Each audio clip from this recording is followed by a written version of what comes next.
Mais du coup, vos parents, ils ont vraiment choisi, quoi. Ils n'ont pas été rapatriés de force. Non, c'est pas une question de choix. Parce qu'on n'a pas de choix. Puisque les Français sont obligés de quitter le Vietnam. Ou dilué dans la masse de la population, il y a le communisme, le Viet Minh qui tue systématiquement, même sans savoir si. Donc on revient, la France rapatrie tous ses ressortissants. Il n'y a pas de choix à faire. Non, mais je me disais, si vous aviez la double nationalité, peut-être que vous On n'a pu pas choisir. de double nationalité. On ne l'a jamais. C'est maintenant la double nationalité. Avant, il n'y avait pas de... Ou on est français ou on est viet. Remarque, maintenant les gosses, ils peuvent...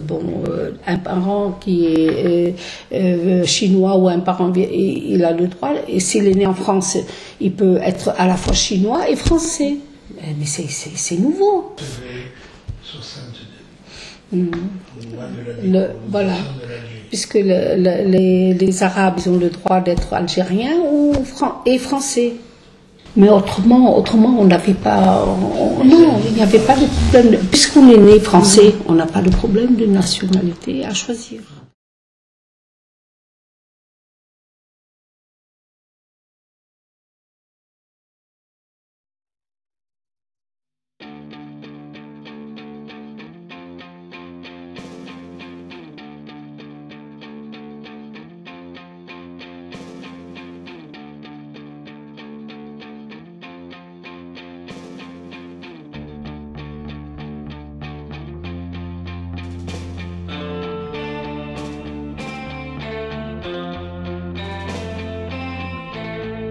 Anh em nhớ tụi mình đánh nhau, nhớ tụi mình không?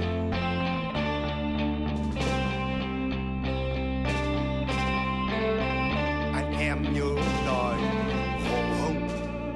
Anh em nhớ đòi.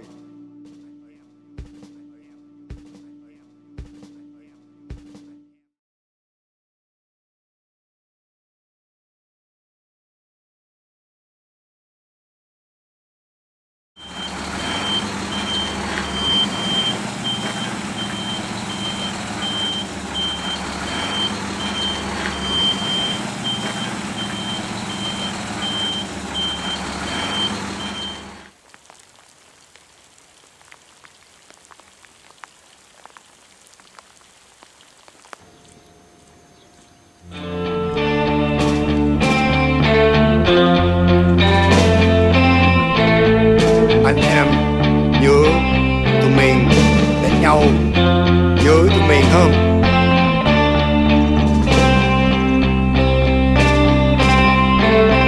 Anh em nhớ đòi khổ không? Anh em nhớ đòi. C'était un camp espagnol, mais c'était dans le même camp? C'était dans ce camp-là? Ou le camp espagnol? C'est les mêmes constructions, mais séparées par une palissade, par un grillage, une séparation, c'est tout. Pour faire la distinction entre le camp espagnol et le camp des rapatriés en Chine. Mais c'était juste à côté, là. Juste à côté, oui. On n'a pas vu. Il y avait encore des Espagnols? Hein? Il y avait encore des Espagnols? Non, on appelle ça, c'est tout. Parce qu'on logeait les Espagnols à l'époque. C'était pendant la guerre d'Espagne? Voilà, ils ont c'est mis ça. les Espagnols. Ok. Et pourquoi ils ont fait une séparation? Oui, oui. Ouais, pourquoi? Non, parce que ce camp-là, c'était un camp militaire français. C'était réservé pour les aviateurs. Je ne sais pas où c'est qu'ils atterrissent, les avions, mais il y avait des aviateurs. Et après la guerre, il n'y avait plus d'aviateurs, ils ont mis des Vietnamiens qui devaient être rapatriés en Indochine, parce que pendant la guerre 39-45, on appelle ça les ONS, c'est-à-dire les ouvriers non spécialisés, réquisitionnés en Indochine pour faire la main-d'œuvre en France, voilà. Ils ont été logés ici avant d'être rapatriés en Indochine. Le camp, c'est un petit Vietnam. Hein. Comme si tu peux rester à l'époque quand il y avait tous ces bâtiments là, comme tu vois là, comme ça.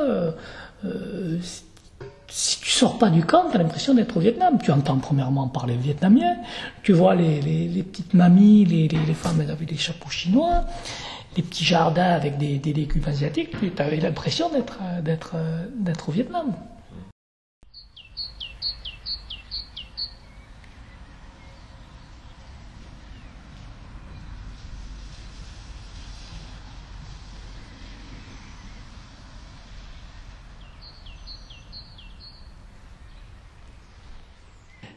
Il n'y avait rien, c'est vrai. Mais qu'est-ce qu'on était bien. Mais alors, qu'est-ce qui a créé cette ambiance? Je sais pas quoi. Déjà le fait qu'on soit de la même communauté aussi. Parce qu'il y a une certaine ambiance de chez nous ici. Il y a de tout, surtout sur le plan alimentaire. Il y a tous les produits d'Indochine. Ils ont créé carrément, exactement, c'est exactement ça, quoi. Ils ont recréé. Mais c'est un réflexe de survie, hein. Tu vois?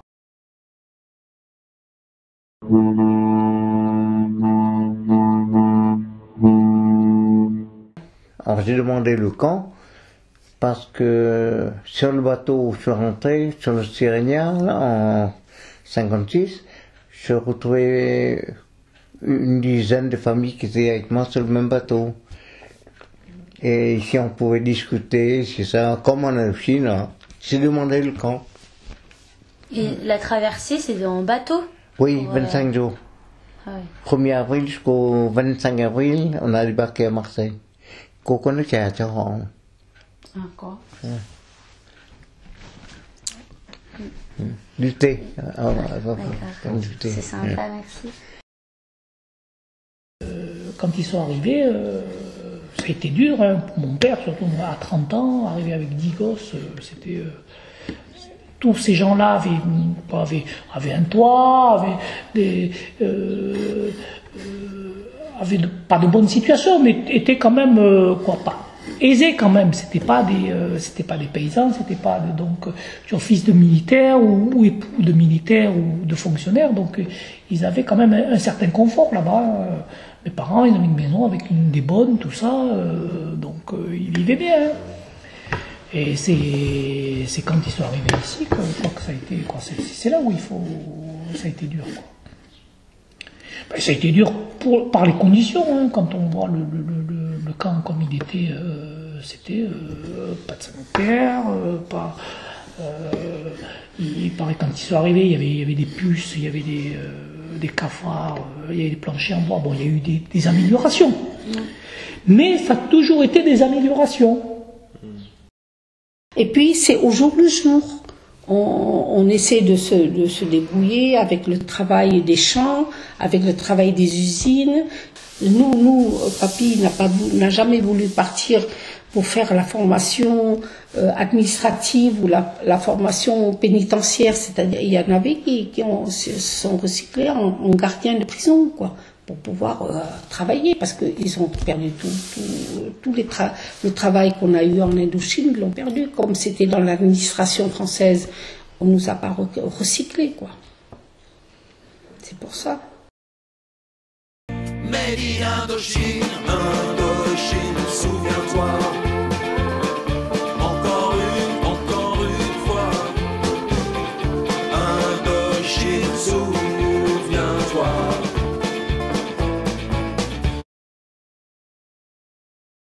Moi, le Vietnam, ce que je connais du Vietnam, je le connais à travers le camp, quoi. Mais j'ai presque pas envie d'y aller parce que moi, mon Vietnam, c'est le camp. Tu vois?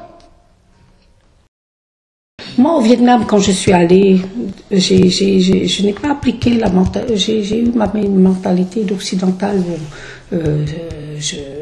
tout en sachant, tout en étant viet, tout en sachant la mentalité viette. Primo, ça a changé, beaucoup, les mentalités ont changé. On ne parle plus le même langage viette. C'est-à-dire, c'est un langage, ça a été restructuré. C'est le langage communiste, c'est-à-dire, tu prends les termes, on emploie, nous, quand on parle viet, On parle un viet naturel, pas un viet ciblé.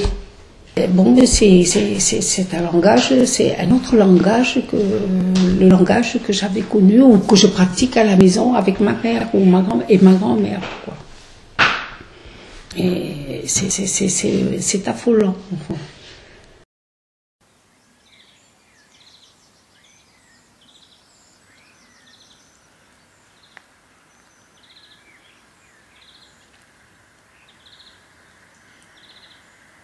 Oui, j'ai cette culture viette par mes parents, mais j'ai aussi cette culture française, hein, qui fait que, voilà, même dans ma façon de manger, dans ma façon de réagir aussi, tu vois. Il y a ceux qui n'ont jamais quitté le camp, qui sont peut-être comme des viettes de là-bas, mais si tu sors un peu, bah, moi j'ai des amis, j'ai pas que des amis viettes, j'ai pas que... Donc tu vois, il y a tout ça qui fait que tu te dilues et tu façonnes ta façon d'être, quoi. Tu ne peux pas être... Moi je sais que je critique aussi, quoi, je suis viette, mais je sais que la vraie mentalité, le vrai viette, comment il est, quoi. Moi je suis pas un vrai viette dans ma façon d'être. Même si j'ai mes racines qui sont viettes, quoi. Oui. Mais en plus, j'ai aussi cette mentalité chinoise par ma mère aussi. Tu vois, donc qui est chinoise aussi. Donc on n'a pas la même culture, pas tout à fait la même culture. Mais après le vrai viet, je sais pas, je dis pas le vrai entre parenthèses, c'est pas. Mais j'ai pas la mentalité 100% viette, voilà. Premièrement, les viettes de là-bas, c'est les communistes, quoi. Ils ont quelque chose contre les Américains, contre les Français, quoi. Et moi, si j'étais resté là-bas, mes parents, on aurait été considérés comme des... Donc, on est quand même français, quoi. Moi, je suis quand même pro-français, plus que pro-vietnamien, quoi. Même si j'ai mes racines qui sont viettes, quoi.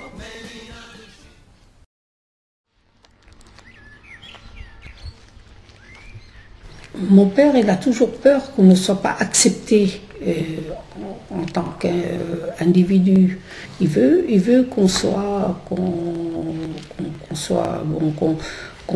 parle bien la langue, qu'on s'adapte bien aux mœurs, qu'on ne mange quand on se tient à table, qu'on tienne bien le couteau, la fourchette. Bon, et puis ils ne veulent pas. D'ailleurs, tout le monde on est bouddhiste, nous, mais quand il avait peur qu'on ne soit pas accepté, donc en novembre 1956, il a fait baptiser tous ses enfants à l'église de Saint-Hybrade,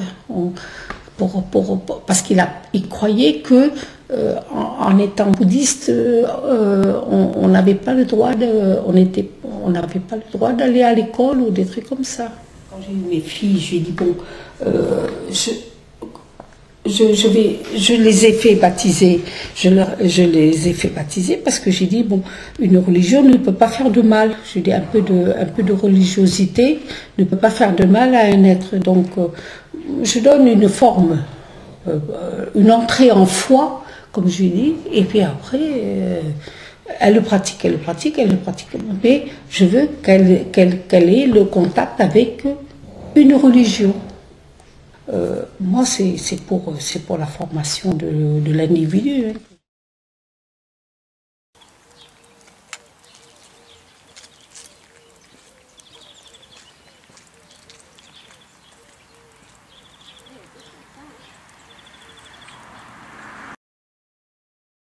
Le point noir dans notre, quoi, si on pouvait résumer notre situation, c'était ça, quoi. C'était les conditions de vie qui étaient quand même un peu pour des gens, pour une communauté qui a subi la guerre, qui est le résultat de la guerre, quoi.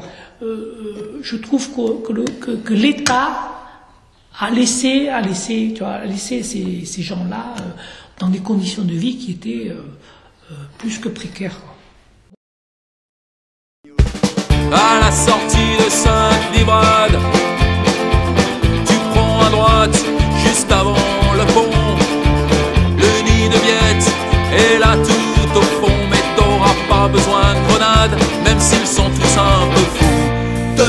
Nguyen Phu, il est là depuis 56. Le camp de ces Français venus d'Asie. Et comme tu sais, mon pote Francis est né là lui aussi d'un père forcément militaire et d'une mère que tu devines Made in Indochine,